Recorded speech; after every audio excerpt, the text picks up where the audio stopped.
जो वक्त किया उसको ये सरकार ने लूटना। वो डीएम जो सरकार का नुमाइंदा होता है, वो डीएम जो लाखों करोड़ों का सूटकेस पहुंचकर और जाकर कुर्सी लेता है, ऐसे इंसान को इतनी ताकत दे दी गई कि वो मस्जिद में, कब्रिस्तान में, मदरसे में वक्त की जायदाद को ताला लगाएगा और ये कहेगा कि जब तक लिटिगेशन नहीं हटता, जब तक हाई कोर्ट, सुप्रीम कोर्ट का फैसला नहीं आता, आपके मस्जिद के ताला नहीं। तो देश के माहौल को आप जान रहे हैं, वहां किस तरह से बुलडोजरबाजी मुसलमानों पर खासकर चल रही है और उसके खिलाफ, उनके साथ अगर कोई खड़ा है तो वो हमारे नेता, हमारे चंद्रशेखर आजाद। मैं लड़ने का वादा करता हूं, मैं वादा करता हूं कि वक्त के कानून और बीटी एक्ट जब तक नहीं रद्द होता,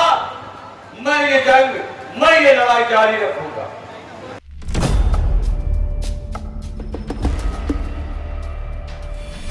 राष्ट्रीय अध्यक्ष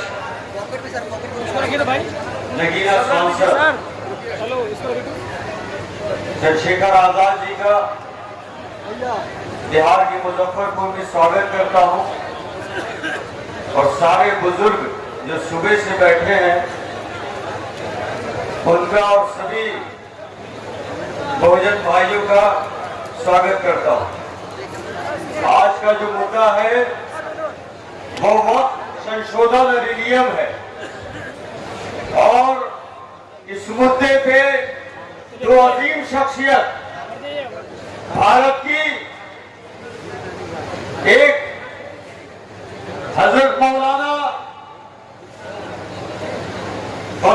फैसल रहमानी साहब, अमीर शरीयत, जो वक्त पर बेबाकी से पूरे भारत के अपने लोगों को समझा रहे हैं, वो बता रहे हैं कि देश में वक्त के आने से क्या नुकसानात होंगी। क्या आप देख नहीं रहे आंख खोलकर कि किस तरह गुजरात में 5 मस्जिदों को एक साथ बुलडोजर से शहीद कर दिया गया?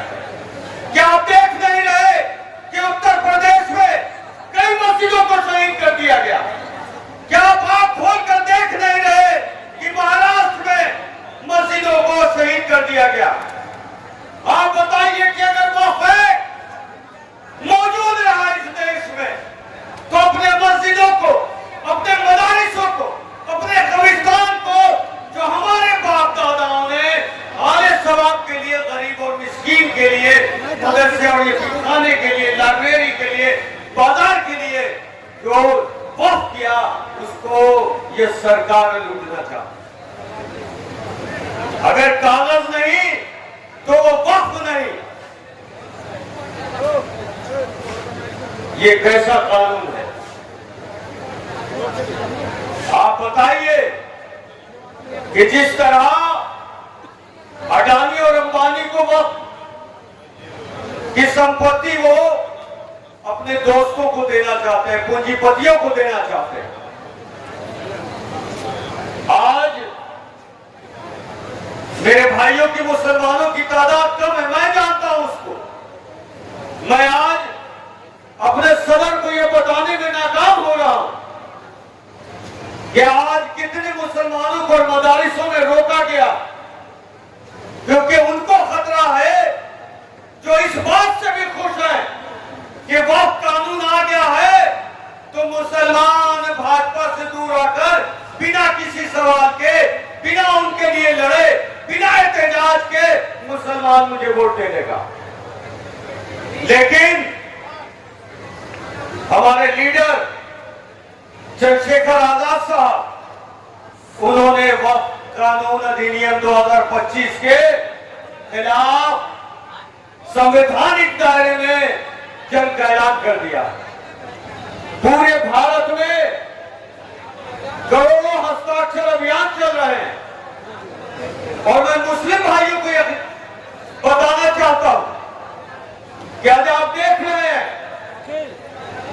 कि वक्त के लिए और बीटी एक्ट के लिए जो दोनों इस देश के धार्मिक संकट के खिलाफ कानून है, उसके लिए मेरा बहुजन समाज भाई चंद्रशेखर आजाद जी के नेतृत्व में खड़ा है। मैं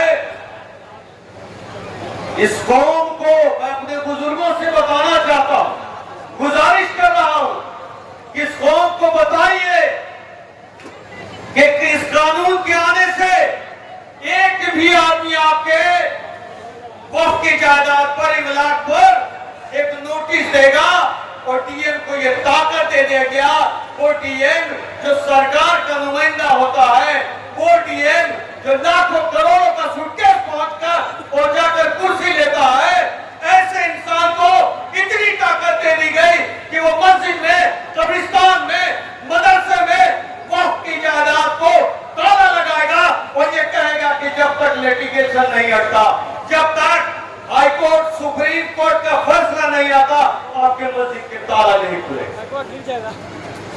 और ऐसे कानून को अगर एक भी मुसलमान आमने सामने आकर संविधान के दायरे में शांतिपूर्वक लड़ने के लिए तैयार नहीं होगा तो कौन सी नस्लें तैयार होंगी।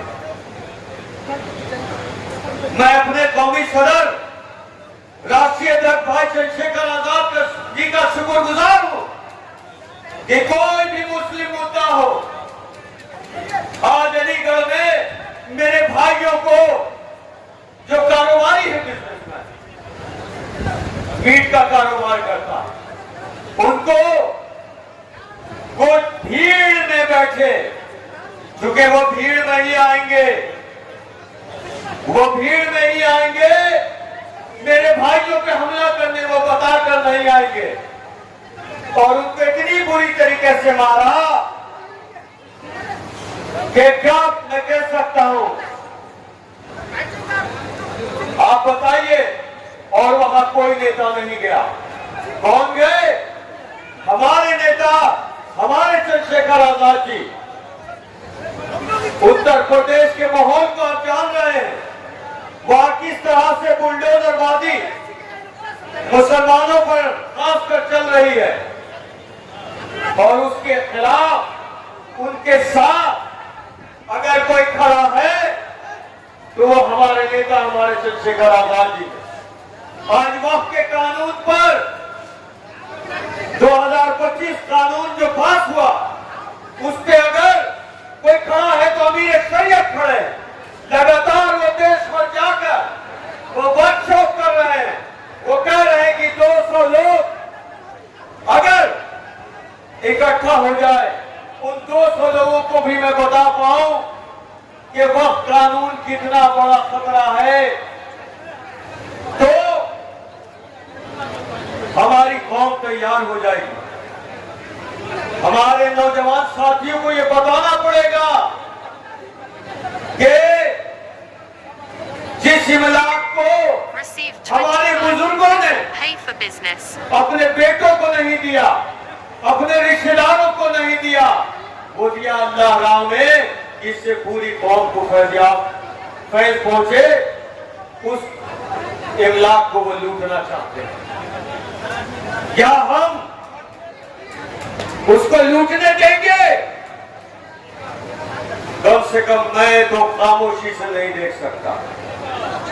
राष्ट्रीय अध्यक्ष एक किस्सा सुनाते हैं कि जब जंगल में आग लगी तो एक छोटी सी चिड़िया चोंच में पानी का बूंद भरकर वो आग बुझाने की कोशिश कर रही थी, और बाकी जानवर हंस रहे थे ये सोच कर कि इसके एक दो बूंद से निकले हुए पानी से आग कैसे बुझेगी। लेकिन चिड़िया ने ये जवाब दिया कि मैं लड़ने वालों में इतिहास दिखाने के लिए वो आग बुझाने की कोशिश कर रही है। मैं नाउम्मीद नहीं हूं, मैं लड़ने का वादा करता हूं। मैं वादा करता हूं कि वक्फ के कानून और बीटी एक्ट जब तक नहीं रद्द होता, मैं ये जंग, मैं ये लड़ाई जारी रखूंगा।